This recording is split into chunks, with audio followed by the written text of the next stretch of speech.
Hello friends, आपका स्वागत है हमारे चैनल इन्फो गवर्नमेंट जॉब्स पर। तो दोस्तों यहाँ पर जेवीएनएल लाइनमैन टेक्निकल हेल्पर की भर्ती की आज हम बात करेंगे।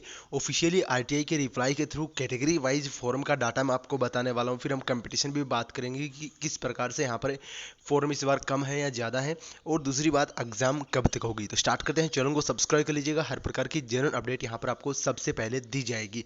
अब दोस्तों सबसे पहले तो अगर हम बात करें एग्जाम डेट की, तो दोस्तों जितनी फास्ट प्रोसेस हुआ था पिछली वैकेंसी में या फिर जो और एग्ज़ाम हुई थी बिजली बोर्ड की उनमें, तो उसके अनुसार तो आपका एग्ज़ाम है वो अप्रैल लास्ट तक मई में होना चाहिए, बहुत ही ज़्यादा। पर अभी तक कोई ऑफिशियल नोटिस इसको लेकर नहीं आया है, तो आप कम से कम अप्रैल लास्ट या फिर मई में मान के ही चलें एग्ज़ाम, क्योंकि ज़्यादा टाइम इस वैकेंसी में लगने वाला नहीं है। अब दोस्तों हम बात करेंगे कि कितने फॉर्म भरे गए हैं कैटेगरी वाइज, फिर उसके बाद में हम कंपटीशन पर भी चर्चा करेंगे। तो बच्चों पढ़ाई में आ रहे हैं, डाउट्स सोल्व नहीं हो पा रहे, घबराए नहीं। इसका सॉल्यूशन है डाउट नेट ऐप। जिस भी सवाल में आपको डाउट हो उसकी फोटो खींचो, क्रॉप करो और 5 सेकंड के अंदर अंदर आपको उसका वीडियो सॉल्यूशन मिल जाएगा, वो भी बिल्कुल फ्री। यानी अब आप अपने अनलिमिटेड सवाल पूछिए कहीं भी कभी भी। सवाल चाहे आपका क्लास 6 से 12वीं हो, आईआईटी जेई नीट का हो, या फिर किसी state board CBSE UP Bihar Rajasthan का हो, चाहे किसी भी सब्जेक्ट का हो, physics chemistry maths biology science, आपके सभी सवालों के जवाब आपको मिलेंगे सिर्फ डाउटनेट ऐप पर। साथ ही डाउटनेट ऐप पर चल रही है क्लास 9वीं से 12वीं आईआईटी जेई नीट के बच्चों की ऑनलाइन क्लासेज, जिसका हिस्सा बनकर देश के सभी राज्यों के बच्चे लेकर आ रहे हैं रैंक 1। तो आज ही डाउनलोड ऐप इंस्टॉल करें और अपने सभी डाउट्स भगाओ और टॉप रैंक ले आओ। तो दोस्तों ये यहाँ पर फॉर्म का डाटा है, आपको बता दूं बिल्कुल ऑफिशियली डाटा है 101%। अगर कोई भी गलत बोले तो मुझे आप कांटेक्ट कर सकते हो। तो ये यहाँ पर जेवीएनएल टेक्निकल हेल्पर 2022 का फॉर्म का डाटा है। तो इसमें आप देख सकते हो जो प्राइमरी कंप्लीटेड फॉर्म है, यानी कि जिन्होंने रजिस्ट्रेशन किया है, वो यहाँ पर 1,77,091 फॉर्म है। जिन्होंने फोटो और यहाँ पर डॉक्यूमेंट्स अपलोड कर दिए वो है 1,72,232 फॉर्म, यानी कि 5,000 फॉर्म है ऐसे हैं जिन्होंने सिर्फ रजिस्ट्रेशन किया है, बाकी प्रोसेस पूरा नहीं किया है। और फाइनल जो सबमिट है, जो हमें यहाँ पर जो कंपटीशन में बैठेंगे एग्जाम में, जो आपका कंपटीशन में है जो छात्र, वो यहाँ पर है 1,67,843, यानी कि 5,000 छात्र फिर से कम हो गए जिन्होंने फोटो और डॉक्यूमेंट्स तो अपलोड कर दिए, पर उन्होंने यहाँ पर पैसे है वो चालान है वो नहीं कटवाया, या फिर किसी प्रकार से उन्होंने फाइनल सबमिट है वो नहीं किया है। तो ये इस प्रकार से है आपका। और इसके बाद में अगर हम कैटेगरी वाइज फॉर्म की डाटा करें दोस्तों, थोड़ा सा इसमें मिसकन्फ्यूजन ये है कि इसमें टीएसपी एरिया के भी फॉर्म इंक्लूड है। जो टीएसपी जनरल के अंदर जो आते हैं, एससी के अंदर, एसटी के अंदर जो आते हैं, वो भी इसमें इंक्लूड है, और नॉन टीएसपी के भी इंक्लूड है। तो ये थोड़ा सा एक मिस पॉइंट है।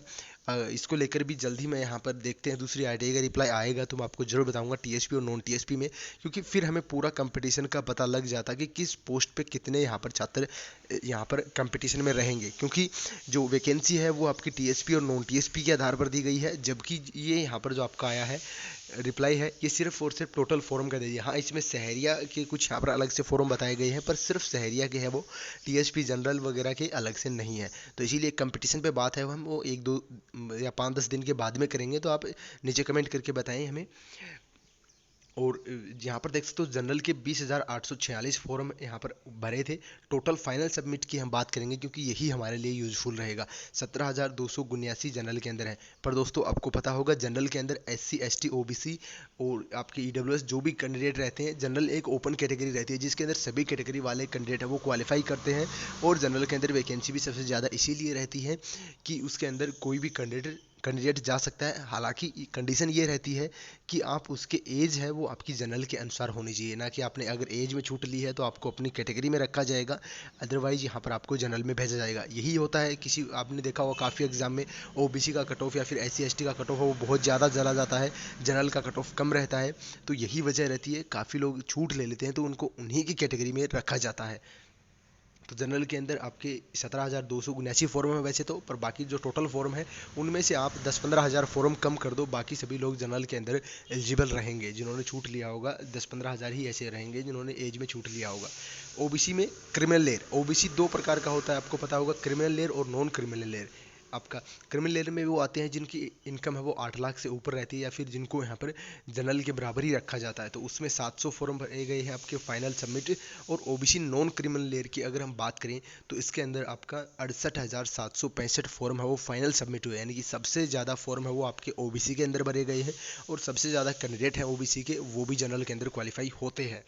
इसके बाद में जो ईडब्ल्यूएस है, EWS में यहाँ पर आपका 6225 फॉर्म है। अब इसके अंदर देखेंगे हम वैकेंसी कितनी है, फिर TSP नॉन TSP में भी इसमें फॉर्म भरे गए होंगे, तो ये थोड़ा सा कन्फ्यूजन है। इसको लेकर हम जल्दी यहाँ पर एक नेक्स्ट वीडियो लेकर आएंगे। फिलहाल यहाँ पर 6225 फॉर्म है वो EWS में रखे गए हैं, तो इसमें कट ऑफ कम जाने के पूरे चांसेस है। हालांकि राजस्थान के अंदर छूट है वो बहुत ज़्यादा दे दी गई थी, तो बहुत से कैंडिडेट इसके अंदर आ चुके हैं, तो ये भी एक यहाँ पर बड़ी बात है। MBC कि जैसे कि OBC है वैसे ही यहाँ पर MBC रहती है। MBC में गुर्जर और एक दो कास्ट और रहती है शायद, तो MBC भी दो प्रकार से डिवाइडेशन रहता है, CL और नॉन CL, क्रिमिनल लेयर और नॉन क्रिमिनल लेयर। तो इसमें क्रिमिनल लेयर के 143 फॉर्म है और नॉन क्रिमिनल लेयर के 11401 फॉर्म है। इसके बाद में SC पोस्ट की, SC कास्ट की हम बात करें SC पोस्ट में, तो इसमें आपके 33,481 फॉर्म भरे गए हैं, जो कि यहाँ पर एक बड़ा डाटा है। इसके बाद में ST की अगर हम बात करें तो 29,835 फाइनल सबमिट हुए हैं। ST में भी यहाँ पर 29,000 फॉर्म है। और इसके बाद में सहरिया TSP एरिया के सहरिया के जो हैं, इनमें यहाँ पर 14 फॉर्म है वो फाइनल सबमिट हुए हैं। यानी कि देख सकते हो आपके सामने जो TSP की सिर्फ और सिर्फ सहरिया के फॉर्म बताए गए हैं इसमें। बाकी SC भी होती है वहाँ पे, ST भी होती है और जनरल भी होती है और OBC भी शायद होती होगी, तो उनका यहाँ पर अलग से डाटा इन्होंने नहीं बताया है। तो अगर किसी ने और ने कैंडिडेट ने RTI का रिप्लाई लगा रखा है कि कितने फॉर्म भरे गए हैं TSP और नॉन TSP के, तो वो नीचे कमेंट जरूर करें, या फिर मेरे व्हाट्सअप का आपका जो ईमेल या व्हाट्सअप मिल जाएगा चैनल के अबाउट सेक्शन में, वहाँ पर जाकर हमें शेयर कर सकते हैं, ताकि आपकी इन्फॉर्मेशन है वो बहुत सारे कैंडिडेटों तक पहुँच सके।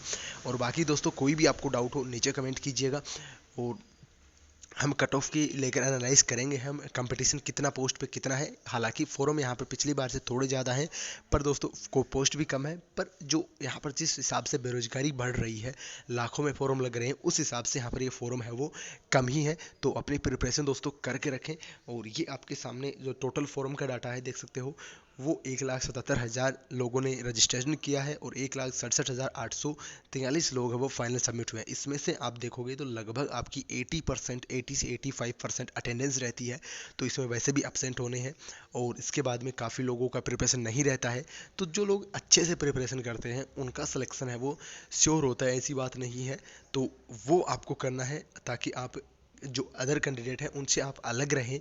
तो इसके लिए आपको अच्छे से पढ़ना होगा, और प्रीवियस ईयर के पेपर हैं वो भी आप यहाँ पर ले सकते हो, जो मेरा व्हाट्सअप नंबर दिए होंगे 9460122724, उसके ऊपर आप मैसेज कर दीजिएगा, आपको यहाँ पर पेपर है वो दे दिए जाएंगे। तो वो पेपर आप पढ़ो, क्योंकि सेम एजेंसी आपका पिछली जो एग्ज़ाम करवाई थी वही एजेंसी इस बार भी एग्ज़ाम करवा रही है, तो ये आपको एक प्लस पॉइंट है। और जो थ्योरी का पोर्शन है, जो थ्योरी आपका आता है वो पोर्शन आपका, उसमें पूरे आपका 18 पेपर हुए थे उस टाइम में, तो 18 पेपर के 100 क्वेश्चन उस टाइम में आते थे, क्योंकि इस बार 2 एग्ज़ाम कर दिए गए हैं, तो कंपटीशन उस हिसाब से भी कम रहेगा। प्री एग्ज़ाम के लिए कंपटीशन कम रहेगा, मेंस के लिए आपका वैसे ही कैंडिडेट कम हो जाएंगे, तो वैसे आप कैंडिडेट एब्सेंट रहें।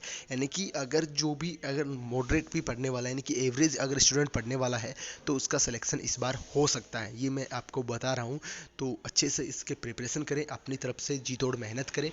बाकी जो भी आगे फर्दर अपडेट्स रहेंगे वो आपको यहाँ पर प्रोवाइड किए जाएंगे जेन्युइन, क्योंकि टेक्निकल हेल्पर वैकेंसी का सारा नॉलेज है मुझे। पिछली वैकेंसी में मेरा सिलेक्शन हुआ था, डॉक्यूमेंट वेरिफिकेशन हुआ था, सारी प्रोसेस हुई थी, हालांकि मैंने ज्वाइन नहीं किया, पर जो भी चीज़ें हैं वो सारी मुझे बताएं। सैलरी बिल पे भी आप अगर बात करोगे, सैलरी स्लिप पे भी, तो वो भी हम आपको प्रोवाइड कर देंगे।